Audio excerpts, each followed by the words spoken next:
السلام عليكم. قبل ما نبداو الفيديو نصليو على الحبيب، اللهم صل وسلم وبارك على حبيبنا وشفيعنا محمد. اليوم جبت لكم وصفة رائعة، انا متأكدة غتعجبكم. وصفة هاد الفطائر اللي كيجيو قطنيين وكيذوبوا في الفم بحشوة بدون لحوم، كتجي بنينة بنينة بزاف. كنتمنى تتابعوا الفيديو حتى الاخير، وبلا ما نزيد نطول عليكم ندوزو المكونات وطريقة التحضير كيف ما العادة. فرجة ممتعة. بسم الله، نبداو على بركه الله. اول حاجه غنبداو بها هي الحشوه باش نخليوها تبرد.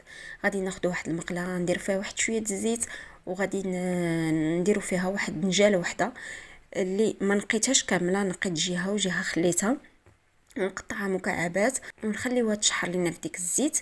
مره مره نحركو.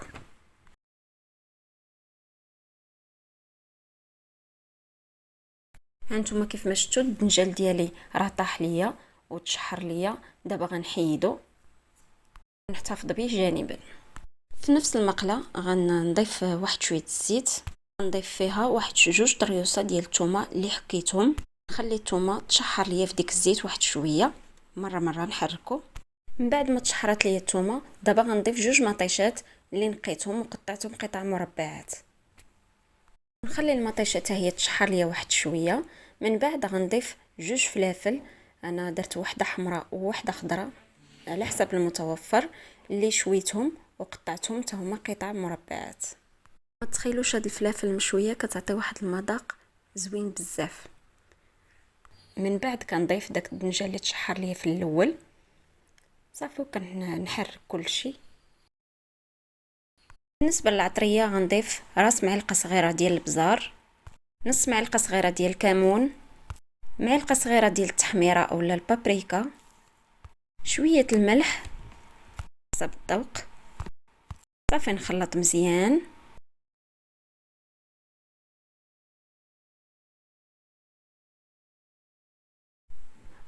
ومي كنشوفوا بان الخضره شربت لينا ديك العطريه، كنضيفوا واحد جوج معالق كبار ديال الجبن الا بغيتو. ما بغيتوش ما ديروش، غير الجبن كيجمع لينا ديك الحشوه وكيعطي واحد المذاق بنين بنين بزاف. تقدروا تعوضوا الجبن باي نوع ديال الفرماج متوفر عندكم، ونخلطوا مزيان حتى يذوب لينا داك الجبن وتنشف لينا الحشوه. دابا غندوزو لتحضير العجين. بالنسبه للعجين غادي نحتاجو 4 الكيسان ديال الدقيق الابيض، جوج معالق كبار ديال الزيت. سمحوا لي في هذه المرحله هذه جاتني الاضاءه شويه مجهده. جوج معالق كبار ديال الياغورت طبيعي بدون سكر، معلقه كبيره ديال خميره الخبز، شويه الملح، معلقه كبيره ديال سكر سنيده، معلقه كبيره ديال الحليب غبره الا متوفر عندكم. ما متوفرش ما ديروش ماشي مشكل. والماء دافي باش نجمعوا العجينه. بالنسبه للماء انا ضفت الكاس الاول كامل. من بعد غادي نقول لكم شحال زدت ديال الماء.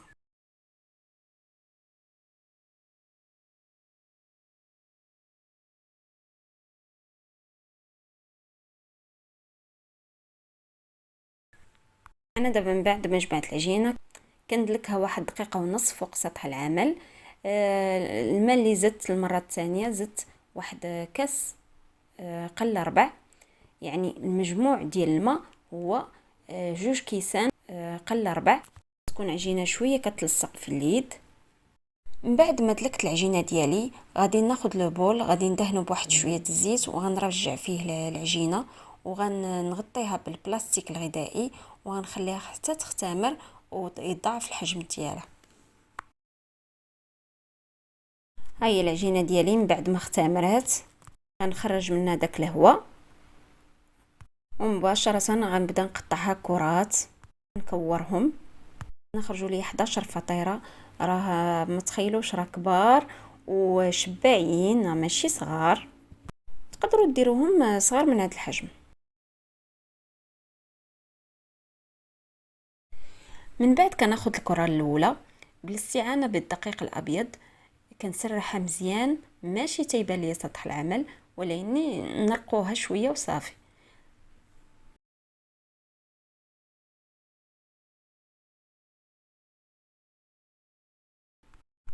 صافي من بعد ما سرحتها كندير الحشوه من بعد ما بردت ليا مزيان. كنديرها في الجنب، نحاول ما نوصلهاش للحاشيه.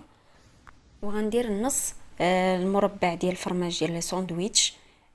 الصراحه كيعلك لينا ديك الحشوه. الا بغيتو نتوما، ما بغيتوش ما ديروش، وتقدروا تعوضوه باي فرماج بغيتو نتوما. وقبل ما نسد الشوصون ديالي اولا الفطيره، كندهن الجوانب بالبياض البيض، والاصفر غنديروه في الوجه ديال الفطيره. صافي كندهن على هذا الشكل هذا باش ما تحلش ليا الشوصون. بعد كنسدو الشوصون ديالنا ونضغطو على الجوانب بالفرشيطه.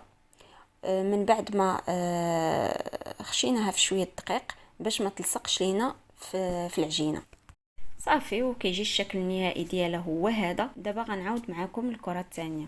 بنفس الطريقه غادي نسرحوا الكره مزيان، وغندير الحشوه في الجنب، وغندير النص ديال مربع ديال الفرماج ديال الساندويتش. صافي وغندهن الجوانب بالبياض البيض، ونسد الشوصون ديالي بالفرشيطه من بعد ما خشيتها في الدقيق. صافي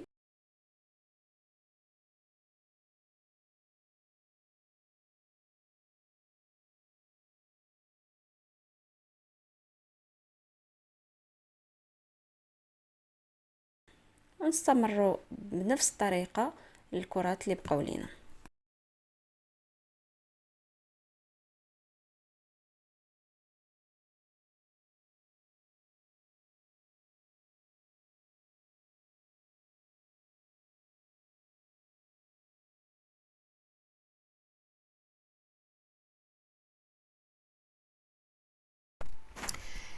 هاهما لي شوصون ديالي من بعد ما ساليتهم. دابا غندهن الوجه ديالهم باصفر بيضه اللي خلطته مع واحد شويه تحميره، ماشي بزاف، غير شويه، تقريبا واحد راس معلقه صغيره، وضفت عليهم معلقه صغيره ديال الماء وغندهنهم.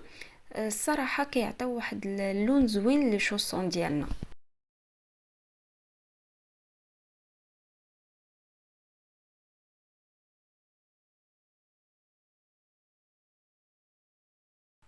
صافي دابا من بعد ما دهنتهم كنحط فوق منهم زيتونه كحله الا بغيتو نتوما. نحاول ندخلها شويه.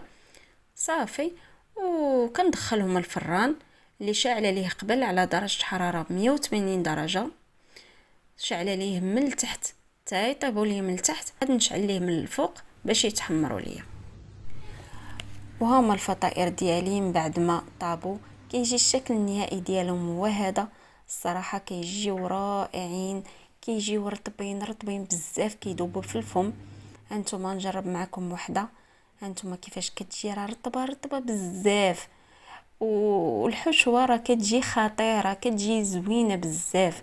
راه كيف ما شفتوا راه ما درنا فيها لا كفته لا دجاج، غير بالخضر والجبن. كما قلت لكم راه اختياري، بغيتو ديروه ما بغيتوش ما ديروش. غير هو يجمع لينا ديك الحشوه وكيعطيها، كيزيدها بنه على بنه. وهذا هو الفيديو ديال اليوم. كنتمنى تجربوا هذه الوصفه، والا جربتوها نقولوها لي في لي كومونتير كي جاتكم. الصراحه راه كيجيو زوينين بزاف. و الا عجبتكم الوصفه ديال اليوم ما تبخلوش عليا بلايك وبتعاليق زوينه، وعلاش لا الا ما عجبتكم شي حاجه قولوها لي في التعاليق. وشكرا على المتابعه، والسلام عليكم ورحمه الله.